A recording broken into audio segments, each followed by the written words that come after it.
नमस्कार। प्रतियोगी परीक्षाओं के लिए कुछ महत्वपूर्ण प्रश्न मूल अधिकार एवं नीति निर्देशक तत्व के संबंध में। तो शुरू करते हैं। पहला प्रश्न, मौलिक अधिकार क्या है?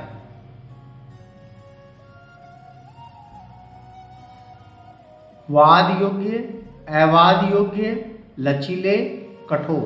4 विकल्प है। इसमें सही विकल्प है वाद योग्य।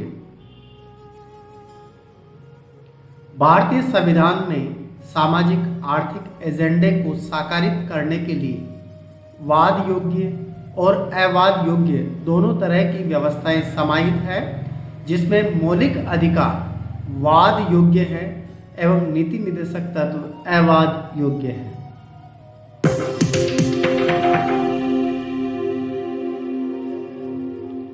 दूसरा प्रश्न, भारतीय संविधान के निम्नलिखित अनुच्छेदों में से कौन विधायन सत्ता पर पूर्ण नियंत्रण लगाता है?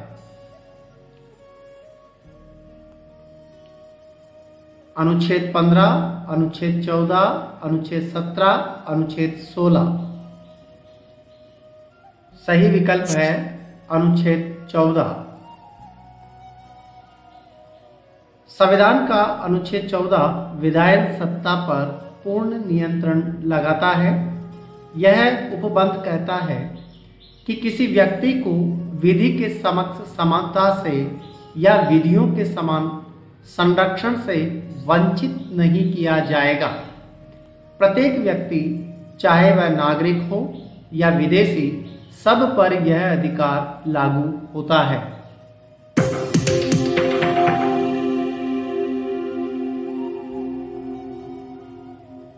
तीसरा प्रश्न, भारतीय संविधान का कौन सा अनुच्छेद भारत की विदेश नीति से संबंधित है? 4 विकल्प इसमें अनुच्छेद 51, अनुच्छेद 380, अनुच्छेद 60, अनुच्छेद 312।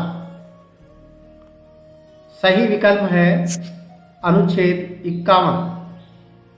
भारतीय संविधान के अनुच्छेद 51 के अंतर्गत राज्य के नीति निर्देशक तत्वों में अंतर्राष्ट्रीय शांति और सुरक्षा की अभिवृद्धि का उल्लेख है।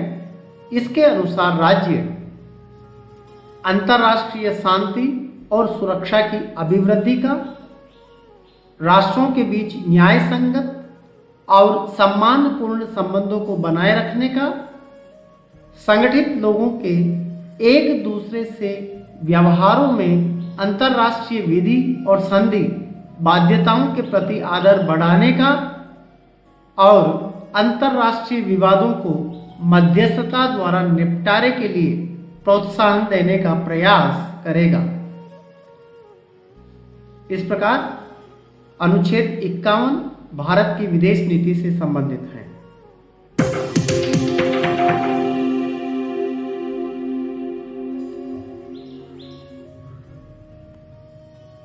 चौथा प्रश्न, भारतीय संविधान का कौन सा अनुच्छेद बच्चों के शोषण के विरुद्ध मौलिक अधिकार से संबंधित है?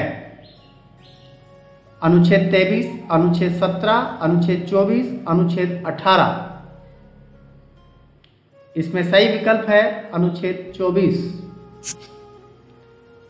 संविधान के अनुच्छेद 24 के अनुसार 14 वर्ष से कम आयु के किसी बालक को किसी कारखाने या खान में काम करने के लिए नियोजित नहीं किया जाएगा या किसी अन्य परिसंकटमय नियोजन में नहीं लगाया जाएगा।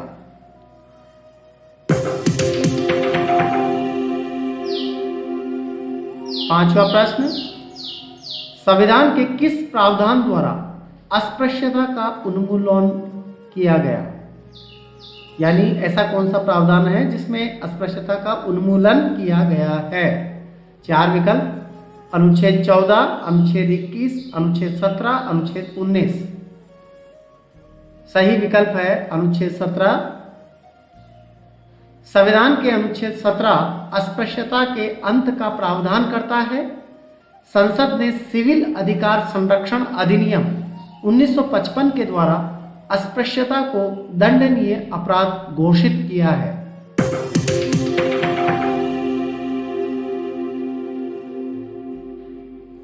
छठा प्रश्न, भारतीय संविधान के अनुच्छेद 25 का संबंध है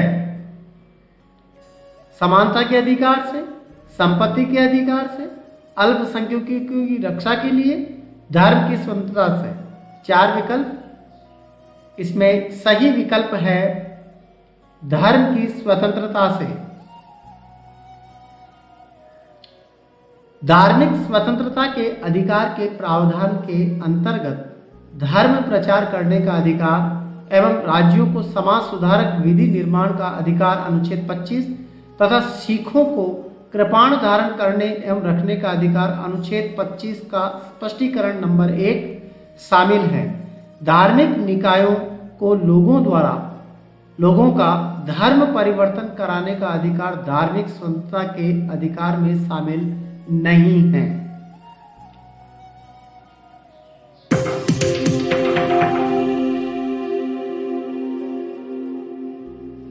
सातवां प्रश्न, निम्न में से किस एक अधिकार को डॉक्टर भीमराव अंबेडकर द्वारा संविधान की आत्मा कहा गया है?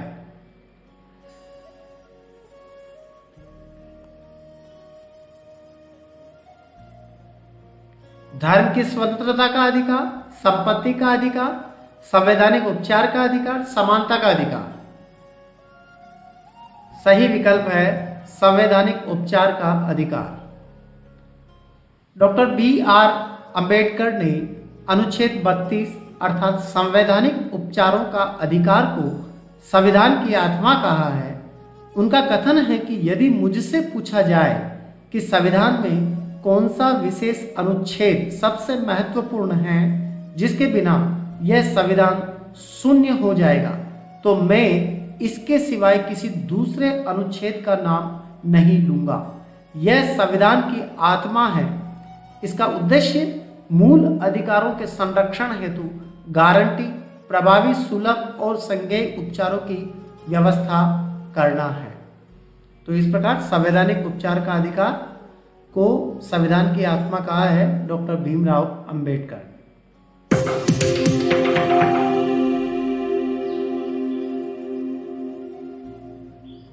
आठवां प्रश्न, कल्याणकारी राज्य की संकल्पना का समावेश भारत के संविधान में है?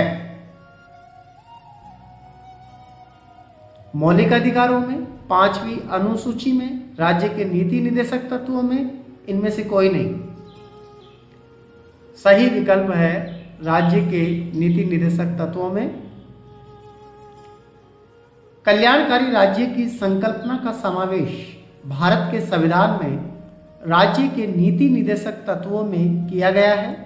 ये संविधान के भाग 4 के तहत अनुच्छेद 36 से 51 के अंतर्गत शामिल किए गए हैं। भारतीय संविधान की प्रस्तावना राज्य व्यवस्था के उद्देश्यों का उल्लेख करती है कि राज्य अपने नागरिकों को सामाजिक, आर्थिक एवं राजनीतिक न्याय, विचार, अभिव्यक्ति, विश्वास, धर्म और उपासना की स्वतंत्रता तथा प्रतिष्ठा एवं अवसर की समता उपलब्ध कराएगा, जो कि एक कल्याणकारी राज्य के आदर्श का प्रतीक है। इसके अतिरिक्त नीति निर्देशक तत्वों में कल्याणकारी राज्य की स्थापना हेतु राज्य को निर्देश दिए गए हैं।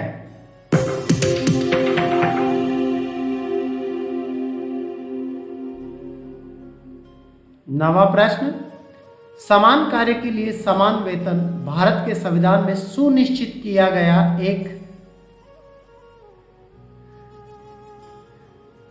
मौलिक अधिकार है, मौलिक कर्तव्य है, राज्य के नीति निर्देशक सिद्धांतों का अंग है, आर्थिक अधिकार है। 4 विकल्प है, इसमें सही विकल्प है राज्य के नीति निर्देशक सिद्धांतों का अंग है। समान कार्य के लिए समान वेतन भारत के संविधान में सुनिश्चित किया गया राज्य के नीति निर्देशक सिद्धांतों का अंग है। अनुच्छेद 39 यह प्रावधान करता है कि पुरुष और स्त्री दोनों का समान कार्य के लिए समान वेतन होना चाहिए। ज्ञातव्य है कि संविधान के अनुच्छेद 39 गैर अनुसरण में संसद ने वर्ष 1976 में समान पारिश्रमिक अधिनियम पारित किया है।